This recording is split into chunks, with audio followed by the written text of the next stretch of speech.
So, pananampalataya na to. Pagdating sa Mark 16 verse 16, biglang katagdagan.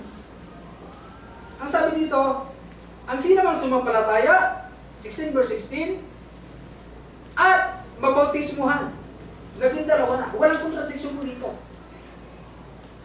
Kung sumampalataya ka, kailangan mo ipabautismo. Sino nagsabi nito? Kami po ba? Naging instrumento lang kami upang ihatid sa inyong mga tenga na kailangan gawin ito ng lahat ng tao.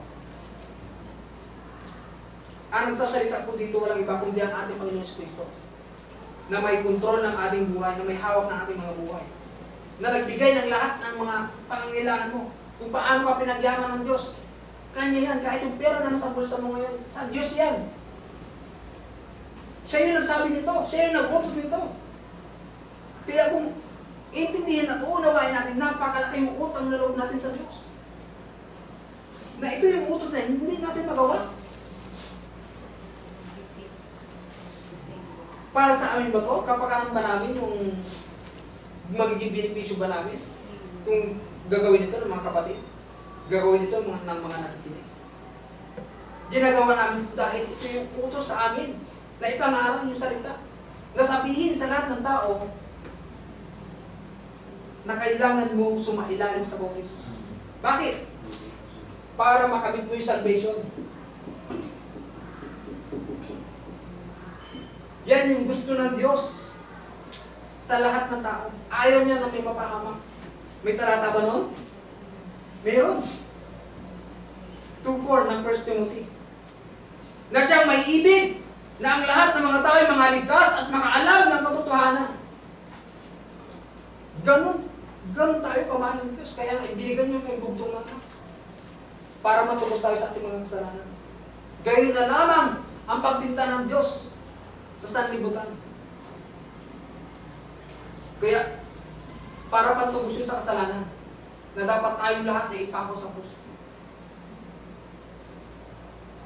So, yung Diyos na nagsabi na kailangan mong pabautismo, na nagbigay ng lahat ng pangangailangan mo, ano sasabihin sa atin ng Diyos?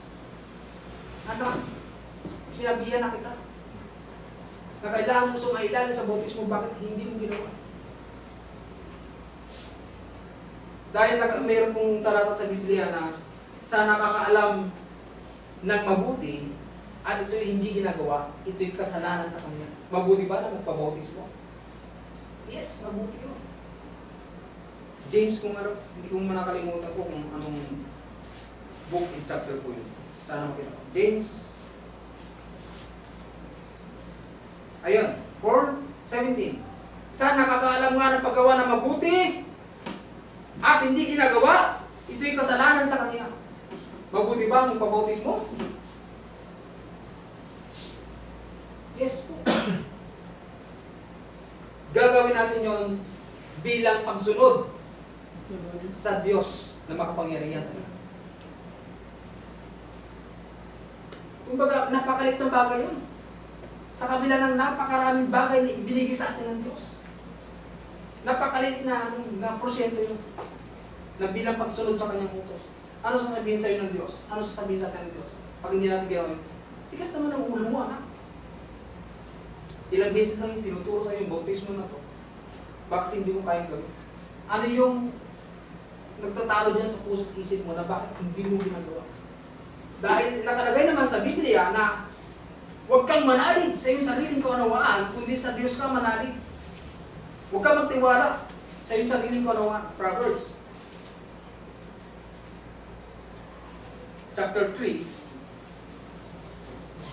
Ang sabi po, ganito. Tumiwala ka sa Panginoon ng buong puso at huwag kang manalig sa iyong sariling kaunawaan. Kilalanin mo siya sa lahat ng iyong mga lakad at kaniyang ituturo ang inyong landas. So kung may mga pananaw tayo, kung sinasabi natin, yun yung pananaw natin sa mga buhay natin, baguhin mo. Dahil hindi ka dapat manalig sa iyong sariling kaunawaan. At kung meron ka mang knowledge, kung meron kang tinatawag na wisdom, hindi rin sa iyo yan. Sa Diyos yan. Si Solomon, isa sa pinakamatalinong tao dahil humingi siya ng wisdom sa Diyos. Kaya nga sinabi ng Diyos sa kanyang mga alagad, lahat ng kapamahalaan sa langit, sa ibabaw ng lupa, ako ang may control. Ibinigay na sa akin. Sino bigay? Yung Diyos Ama. Nasa Matthew chapter 17 verse 5. Kaya anong humahadlang sa iyo upang sawayin mo yung utos ng ating Panginoon Kristo na magpabautismo? Napakalaking parte yun, napakaliit na parte yun sa ating mga buhay para hindi natin gawin yung bautismo. Gagawin natin yan bilang pagsunod at bilang pagtanaw ng utang na loob sa Kanya na lahat ng mga bagay binibigay sa atin. Nakakaligtas tayo sa buong maghapon. Nakakarating tayo sa ating mga bahay ng maayos, safe. Sa paggabay yun, dahil sa paggabay yun sa Diyos. Nakakakain tayo ng 3 beses sa araw. Yung lakas natin, nagmula yan sa Diyos. Gagawin natin yung bautismo bilang pagsunod at makamtan ito. Dahil tayong mga tao, gaya ng sinabi ko po kanina, na sa Hebreo 9:27, mamamatay tayong lahat. Pinakamatagal natin yung stay dito, palagi kong sinasabi, 70 years, 60, 80. Ang pinakatahanan, ang pinakapupuntahan ng tao ay yung tinatawag na heaven or hell. Yan lang ang pupuntahan ng tao. Ayaw ng Diyos na may mapunta sa tinatawag na dagat-dagatang apoy o yung hell na sinasabi. Gusto niya maligtas. Kailangan mong gawin yung bautismo upang hindi mo makamtan yung tinatawag na impyerno. Mark 16 verse 16, ang sabi po ay, balik po tayo doon sa ating pong tinatalakay. Ang sabi po dito, ang sumampalataya at mabautismuhan, maliligtas. Katapat ang di sumampalataya ay parusahan. Himayin po natin yung talata po ito. Ang sabi dito, sino man sumampalataya at mabautismuhan, maliligtas. Ang sabi dito, maliligtas. Hindi po sinabing ligtas na. Dahil after mo magpabautismo, meron po tayong gagawin. Kailangan nating manatili. Kasi kung after mo magpabautismo at hindi ka nanatili, saan tayo mananatili? Sa aral. Kung hindi tayo mananatili, wala rin, nonsense. Dahil nasabi ng 1 Corinthians chapter 15, verse 2,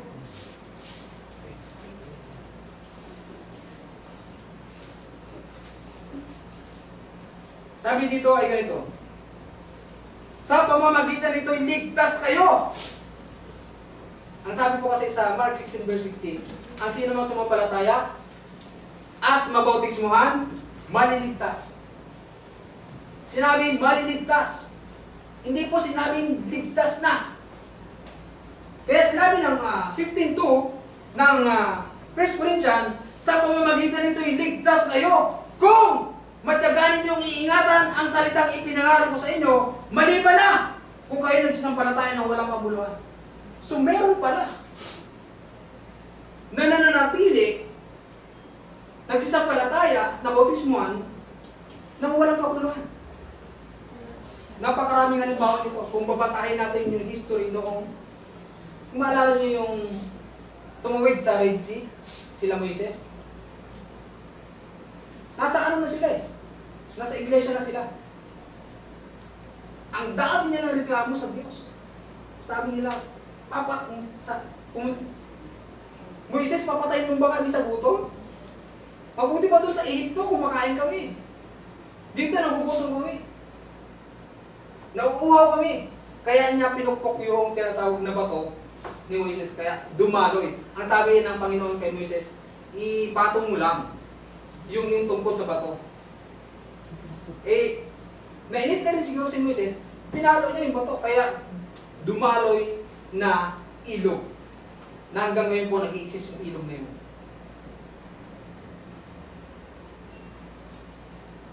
Ang daming nagreklamo. Kung sa panahon po natin ngayon, marami rin nagreklamo ng mga kapatid.